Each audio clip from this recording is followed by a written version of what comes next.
Hey guys, welcome to another episode of Yo, Jamie Story Times. I'm going to call this episode Riding in Cars with Chris.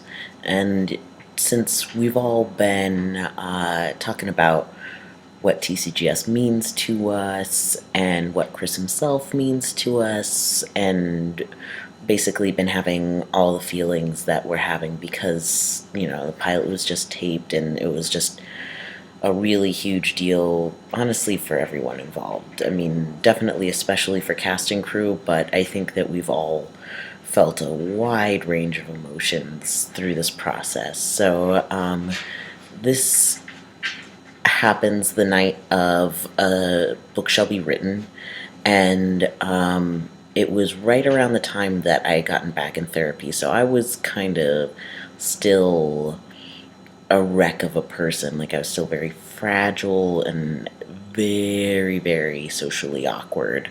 Like, I just hadn't gotten comfortable with myself again, and my meds were not kicked in yet. And this was also around the same time that Chris got picked up as IFC's Adopt a Comic. And part of that was that IFC was having these free stand up shows at the Brooklyn Academy of Music, BAM, for those in the know.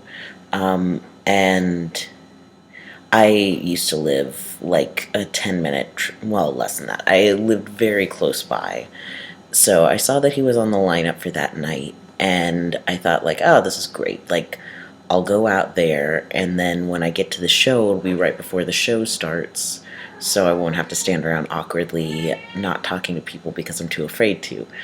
But also, it was not great because if I went to it, I didn't know if it was going to be busy or if it was going to be empty. And if it were empty, then I might end up talking with Chris, and I was definitely not prepared for that. Like, if I wasn't prepared to be talking to audience members who were ostensibly at the show for the same reason that I was, then why would I be ready to talk with the guy that the show's named after? So it took me a while. It took like an hour or so of psyching myself up before I finally just took a Xanax and went.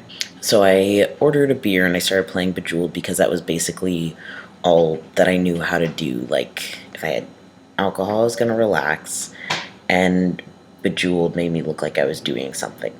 So, what else do you need? Relaxation and engagement in something.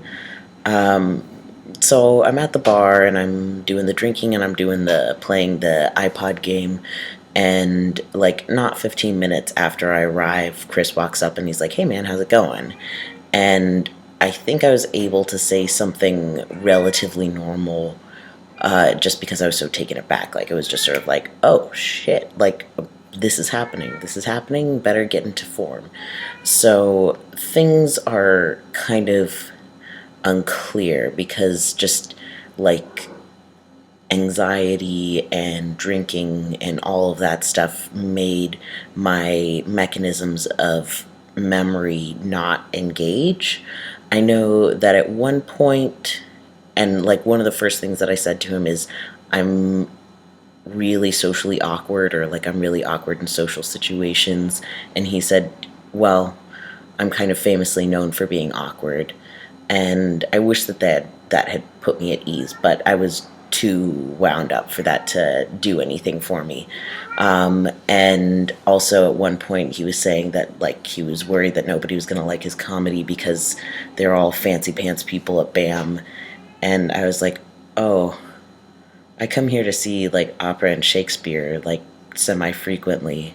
And I was like, we will never be friends because he thinks I'm a fancy pants BAM person, and he's just this Jersey guy, this like, salt of the earth Jersey guy. So anyways, things felt rocky, but also at the same time, like, he told me that he had read some of my stuff on Tumblr about being trans, and it was nice to have like a little conversation about that. And all the while, like, the other acts are going up and they're kind of middling, and I just also was completely unable to focus, so I can't say much about them. Chris goes up, does a set. I've been to quite a few of his sets at this point, and I think that he's a great stand-up. So he did really well that night, despite any nerves that he had about the situation. And afterwards, he asked if I was going to TCGS, and like, duh. What else am I gonna do on a Wednesday night? So he offers to give me a ride, and I'm like, holy shit, this is the craziest fucking thing ever. Like, I can't believe this is happening. So we get in the car, and I help him a little bit get out of downtown Brooklyn because I know that area. And, we chat about chat. I was once again too nervous to really feel comfortable saying anything, but we talked about like abandoned buildings. He asked me a little bit about what kind of work I do, and it was a perfectly pleasant car ride for having one person who is kind of on edge about how his stand-up set had gone, and another person who was on edge because he was like close to having a straight up panic attack. So, as nice as that kind of car ride can be. But honestly, like, it was a really nice thing to happen because I'd felt weird going to the show and being like, I feel like I could be friends with Chris, but like I'm not going to approach him because it's kind of weird. Like, I know everything, well, not everything, but I know so much about him. And like, what does he know about me? He knows that I like the show that he's on, that I think he's funny. Like, are we just going to connect on the fact that I think that he's cool?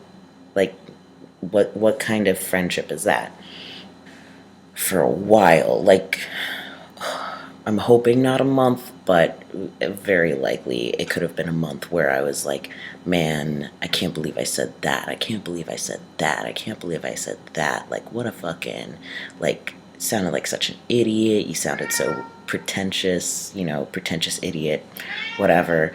And it took a long time for me to feel comfortable about that. But it was kind of like, it was one of the first moments where it was just sort of like,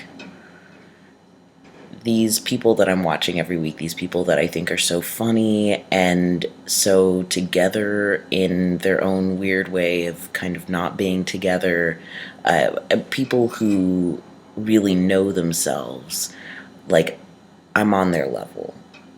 I'm one of them. And we can talk to each other like people because we are just people. Like, it didn't bring him down to my level. It brought me up to his level. Like, all of a sudden, I could see in myself that I was a higher status person than I had been giving myself credit for. And I feel like that's one of the things that the show does. Like, it makes all these people who life has said, like, you're a low status person. Like, just accept the fact that you're a low status person. And it gives us a place to be like, no, that's not true. We are weird and we don't know how to deal with a lot of situations that we think that normal people know how to deal with, but that makes us more interesting, and that's going to give us a different perspective, and we are important people to this world. Like, we're people who are going to make a difference here. So you know that was a real start of something important in me, and kind of brought me to a different level of connecting to the show. And I mean, here I am now, and it's awesome. And I only get a tiny bit nervous when I'm hanging out and chatting with Chris. So, yay, progress.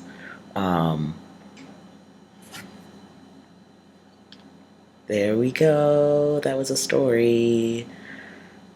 There's lots of ums and stuff in there, but working on it. Have a good night.